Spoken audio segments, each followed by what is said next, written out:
The evening air was thick with the scent of blooming lotuses as Buddha sat serenely amidst his disciples, his presence radiating a profound stillness.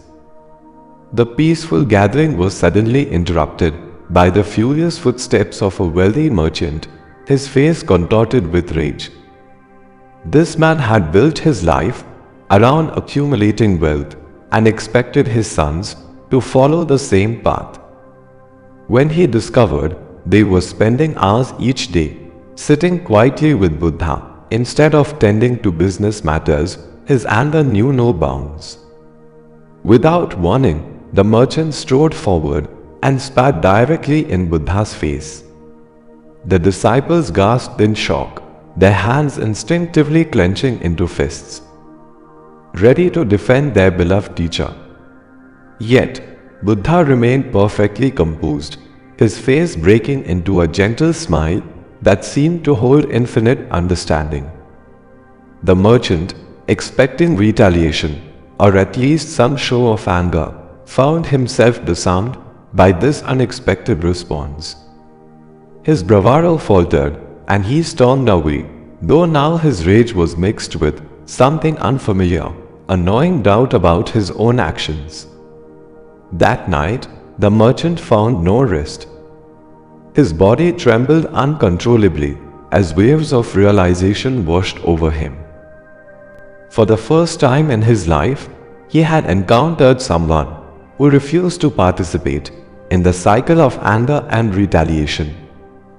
The weight of his actions pressed heavily upon him, and by dawn, his hardened heart had softened.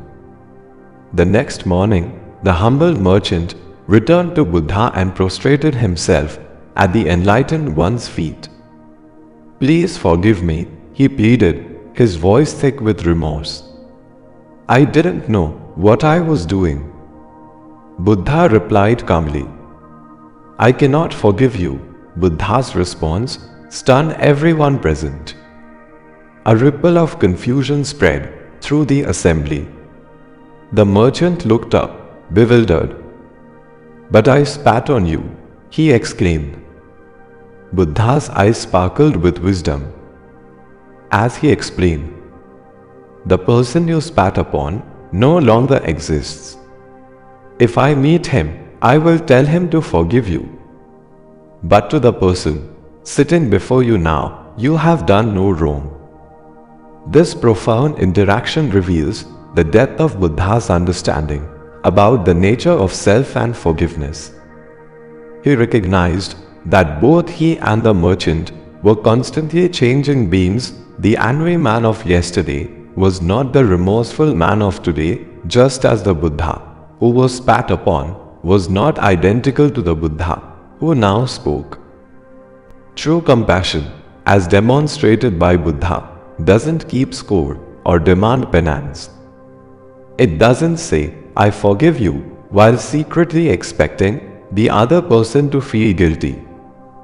Instead, it completely releases the offense, freeing both parties from the burden of the past.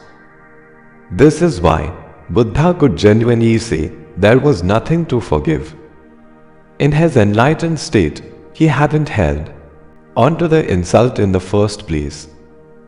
The story also teaches us about the power of non-reaction.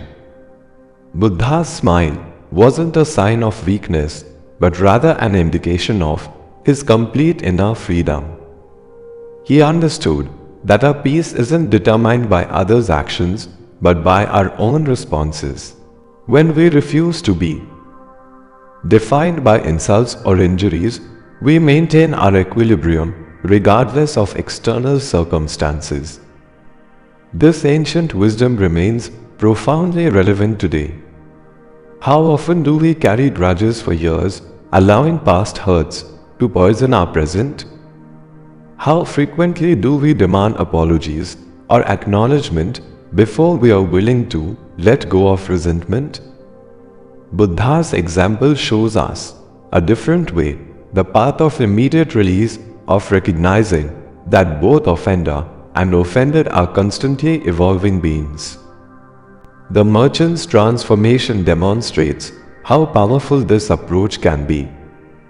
Had Buddha reacted with anger or even with conditional forgiveness, the merchant might have left, feeling justified in his initial contempt. But because Buddha responded with complete acceptance and understanding, the merchant was forced to confront his own behavior in a way that led to genuine transformation.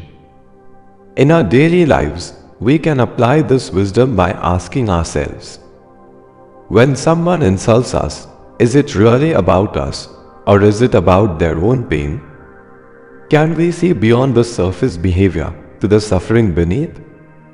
And most importantly, can we release offenses so completely that we don't even need to say, I forgive you, because we've already let the matter go entirely? This story of Buddha and the merchant reminds us that true peace comes not from controlling external events, but from mastering our internal responses. It challenges us to examine our own patterns of holding on to grievances and invites us to experience the freedom that comes with complete release. In a world that often emphasizes getting even or demanding justice, Buddha's way offers a radical alternative, the path of unconditional compassion that transforms both giver and receiver. If this video inspired you, don't forget to hit the like button, subscribe for more motivation, and share it with someone who needs a boost today. Until next time, stay motivated, stay inspired, and keep shining. See you in the next video. Shubham Bhavtu.